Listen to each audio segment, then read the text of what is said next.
Bonjour tout le monde et bienvenue sur cette nouvelle vidéo. Je vous retrouve aujourd'hui pour l'update lecture de novembre. Et comme d'habitude, vous retrouverez dans la description sous la vidéo toute la liste des articles que j'ai pu utiliser dans ce bougeot. Et on démarre cette update lecture avec un livre que j'avais commencé à la toute fin du mois d'octobre. C'est le premier tome de la saga Vampiria de Victor Dixon, La Cour des Ténèbres. C'est une trilogie fantastique dans laquelle le roi Soleil n'est pas mort. En 1715, il s'est transformé en vampire et il est donc immortel. C'est aussi le cas de toute sa cour et une grande partie de la noblesse française.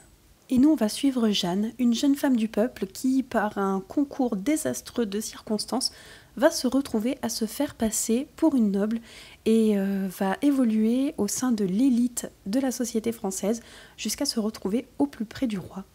Je l'ai écouté en version audio et d'habitude, moi qui déteste ce genre de lecture, eh bien là j'ai complètement adoré. J'ai adoré ma lecture et j'ai adoré écouter Marie Dubled me raconter cette histoire. J'ai d'ailleurs déjà acheté le tome 2 en version audio toujours et j'ai juste vraiment hâte de trouver le temps de l'écouter. Puis j'ai lu La Reine du Noir de Julia Barthes, c'est publié aux éditions Sonatine. Ici on est dans un roman qui mêle parfaitement les codes du roman gothique et du thriller. On va suivre Alex qui a une trentaine d'années et qui adore écrire, sauf qu'elle est sujette au syndrome de la page blanche depuis environ 1 an et depuis surtout une rupture amicale assez violente. Elle est absolument fan de Rosa Vallot, une écrivaine hyper populaire, hyper connue, mais tout aussi mystérieuse. Rosa Vallot a lancé le projet d'une retraite d'écriture dans son manoir de Blackbriar et elle ne sélectionne que 5 personnes, dont Alex, notre héroïne, et Vren, son ancienne meilleure amie. Alex va donc cohabiter durant 1 mois avec son idole, son ancienne meilleure amie, et les autres inconnus qui participent à la retraite d'écriture.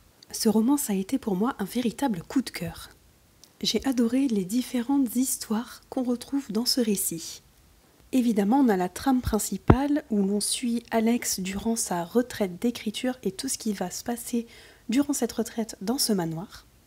Mais on va aussi lever peu à peu le voile sur cette histoire, cette dispute qu'il y a eu entre Alex et Vren, parfois à l'aide de flashbacks. Et enfin, on a aussi l'histoire même du manoir et de ses anciens propriétaires, puisque le manoir de Blackbriar a été le théâtre d'un meurtre-suicide.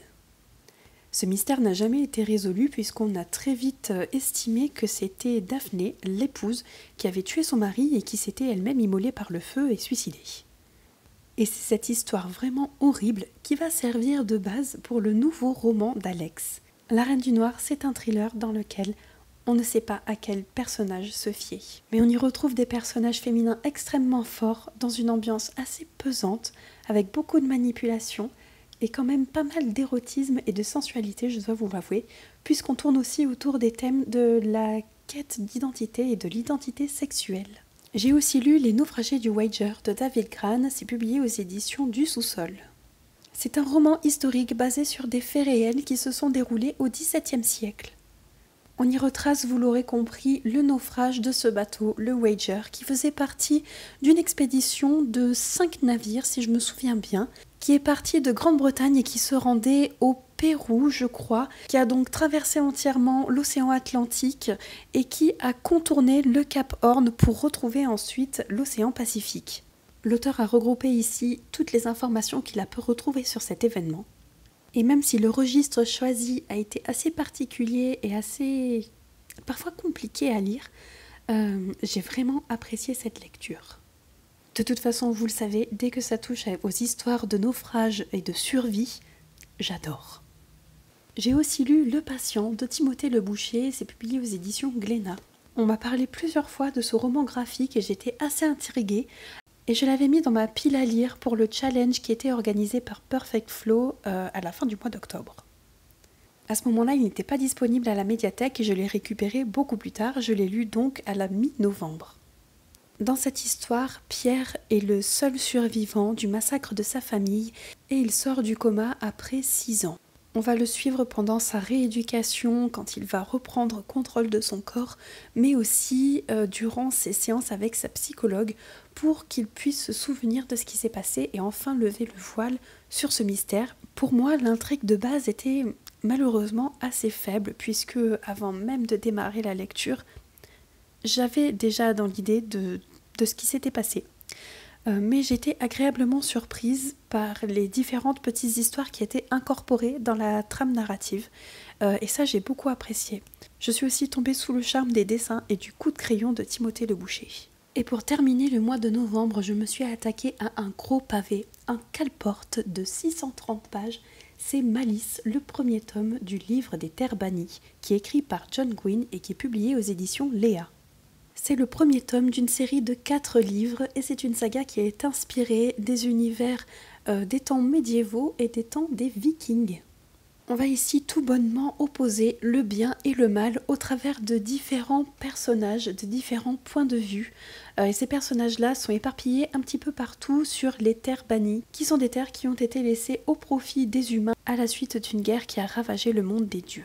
C'est un premier tome très introductif mais que j'ai quand même énormément apprécié puisqu'il se passe malgré tout beaucoup de choses et on nous présente énormément de personnages, de territoires, de royaumes, de créatures et il faut réussir à se souvenir de tout et de tout le monde.